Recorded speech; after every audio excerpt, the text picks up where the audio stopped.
Hello friends, welcome to educational insight.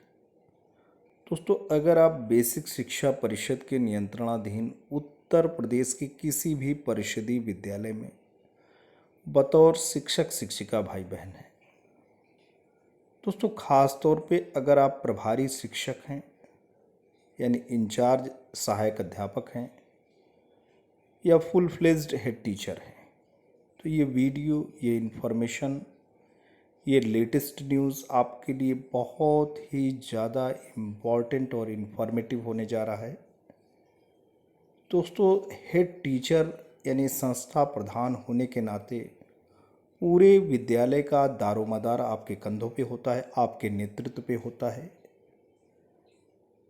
केवल बच्चों का शिक्षा दीक्षा ही हेड टीचर को नहीं देखना होता है, वो विद्यालय का मुखिया है, जहाँ पे सहायक शिक्षक के बीच में उसको बेस्ट कोऑर्डिनेशन करने होते हैं, अच्छी लीडरशिप करनी होती है, ताकि जो भी शिक्षक शिक्षिका भाई बहन हैं अपने कंप्लीट पोटेंशियल को एक सृजनात्मक वातावरण में एक्सपोजर दे सकें, बच्चों को अच्छे से पढ़ा लिखा सकें।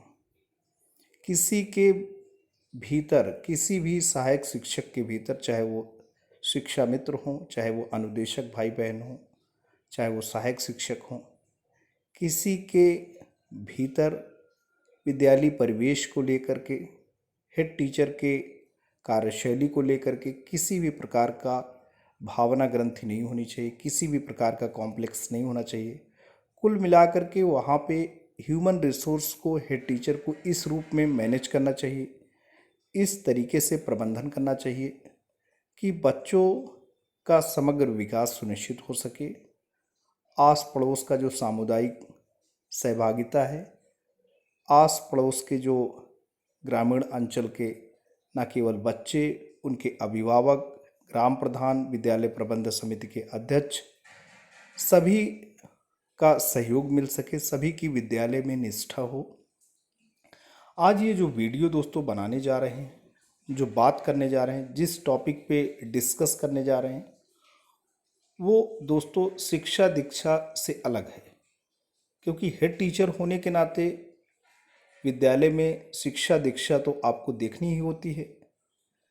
जो बेसिक एजुकेशन के तहत केंद्रीय और राज्य स्तरीय योजनाएं हैं, उसको क्रियान्वित करने होते हैं, उसको ग्राउंड लेवल पे इम्प्लीमेंट करने होते हैं। उसमें एक बहुत बड़ी योजना है मध्याह्न भोजन योजना। मध्याह्न भोजन योजना बच्चों के एक प्रकार से न्यूट्रिशनल डाइट से रिलेटेड है। बच्चों का शारीरिक पोषण हो सके, उन्हें दोपहर में पका पकाया भोजन मिल सके, इसके लिए दोस्तों पूरी पुरजोर कोशिश है कि एलपीजी के माध्यम से भोजन बने। चूल्हे पे भोजन अवॉइड किया जाता है। एलपीजी के दौरान दोस्तों कभी कभी विद्यालय में ऐसी घटनाएं अकस्मात रूप से घटित हो जाती हैं, जिससे कि पूरा का पूरा वातावरण भयाक्रांत हो जाता है। और कहीं ना कहीं इसके पीछे हेड टीचर की उदासीनता, शिथिलता भी जिम्मेवार होती है। कहीं ना कहीं उनका जो कुक है, जो रसोइया है, उनसे दूरी या अपने में ही आत्मलीन रहना भी कारण बनता है। सबसे बड़ी चीज़ क्या है कि चूल्हे पे अगर भोजन बन रहा है तो मेंटेनेंस बहुत ज़रूरी है। कभी कभी रसोइया भी वेल ट्रेंड नहीं होते हैं, उनके उनकी वजह से भी, जब वो वेल ट्रेंड नहीं है, लापरवाह किस्म के हैं, तो भी ऐसी घटनाएं घटती हैं। यद्यपि इस तरीके की घटनाएं बहुत कम ऐसी होती हैं, क्योंकि जो रसोइयाँ हैं वो डिटर्मिन्ड होकर के काम करते हैं, रेगुलर बच्चों के बीच में रहते हैं, रेगुलर काम करने होते हैं। तो सबसे बड़ी चीज़ है मेंटेनेंस। और ये भी देखना कि कभी कभी आग इसलिए लग जाती है कि भगोने में तेल डाल करके रसोइयाँ अगर इधर उधर कहीं चला गया है तो आग दोस्तों लग जाती है, भले ही गैस की लीकेज है या नहीं। तो आग अगर लगती है तो जो वहाँ पे किचन का जो परिवेश है, वहाँ पे एक और सिलेंडर भी हो सकता है।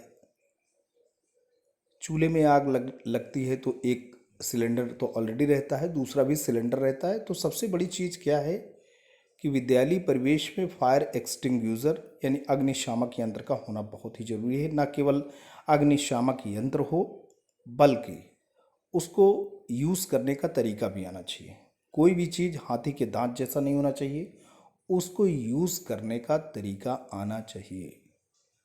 और ना केवल हेड टीचर को, समस्त जो भी स्टाफ हैं सभी को जानना चाहिए, क्योंकि इस तरीके की अगर घटनाएं घटती हैं तो सबसे बड़ी चीज़ क्या है, अग्निशामक यंत्र जो है उसकी वैलिडिटी हो कि कब तक वो यूज़ किया जा सकता है, और उसको चलाने का तरीका अगर इस तरीके से है तो बहुत आसानी से जो आग लगती है दोस्तों उस पर काबू पाया जा सकता है। आइए एक वाकया एक जनपद बहराइच में दोस्तों घटित हुआ, जिसने पूरे के पूरे प्रशासन को आखिरकार उस विद्यालय परिवेश में विजिट करने को मजबूर कर दिया। अगर उस विद्यालय में ऐसे ही चुस्ती दुरुस्ती पहले से ही मौजूद रहती तो ऐसी लाचारी, ऐसी बेबसी दोस्तों देखने को न मिलती। आते हैं, देखते हैं घटना दोस्तों क्या रही। स्कूल की रसोई में लगी आग, अफरा तफरी। सिलेंडर के गैस पाइप के लीकेज से घटना घटी है। 2 घंटे बाद दोस्तों पाया गया काबू। और ये घटना है बहराइच की। इसमें दोस्तों तखवा ग्राम पंचायत स्थित उच्च प्राथमिक विद्यालय में खाना बनाते समय अचानक रसोई गैस सिलेंडर का पाइप लीकेज हो गया और आग लग गई। आग लगने से चीख पुकार मच गई और किसी तरह बच्चों को स्कूल से बाहर निकाला गया। जिस भगोने में चावल पक रहा था वो फट गया। जब तक फायर ब्रिगेड पहुंचती तब तक रसोई में रखी सारी खाद्य सामग्री जल गई।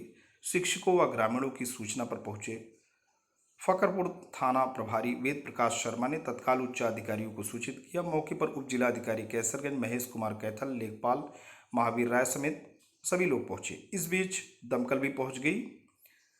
तब किसी तरह सिलेंडर को विस्फोट से बचाया जा सका। इस दौरान रसोइया के हाथ भी जल गए। जानकारी मिलने के बाद जिलाधिकारी डॉक्टर दिनेश चंद, पुलिस अधीक्षक केशव कुमार चौधरी के साथ पहुंचे और इस स्थिति का जायजा लिया। डीएम ने बच्चों को टॉफियां व कापी बांटकर उनका हौसला अफजाई की। उन्होंने जल्द से जल्द क्षतिग्रस्त रसोई की मरम्मत कराने व नुकसान की भरपाई के निर्देश दिए।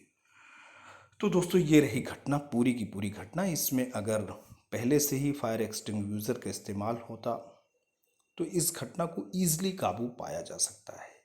परिषदीय विद्यालय में विद्यालय प्रबंध समिति के खाते के माध्यम से अग्निशामक यंत्र को खरीदा जा सकता है और उसको चलाने के तरीके ज़रूर आप सीख लें, वैलिडिटी भी जान लें, ताकि इस तरीके की घटनाएं अगर कभी घटती भी हैं तो बहुत आसानी से, सहज, सरल, सुगम तरीके से आप उस पर काबू पा सकें।